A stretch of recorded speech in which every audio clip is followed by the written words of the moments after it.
In today's video, I'll show you how to undo changes in Microsoft Loop, a simple but essential skill for editing documents or projects efficiently. First, open Microsoft Loop in your browser and sign in with your Microsoft account.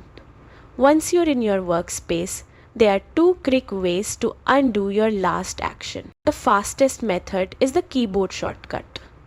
On Windows, press Ctrl+Z, and on Mac, press Command+Z.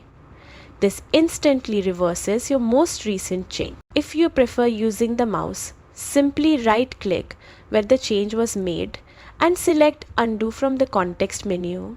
Your last modification will be reverted just like that. Using these methods keeps your workflow smooth, saves time, and allows you to experiment without worry. Thanks for watching. Explore more tips on Microsoft Loop and productivity tools on our channel.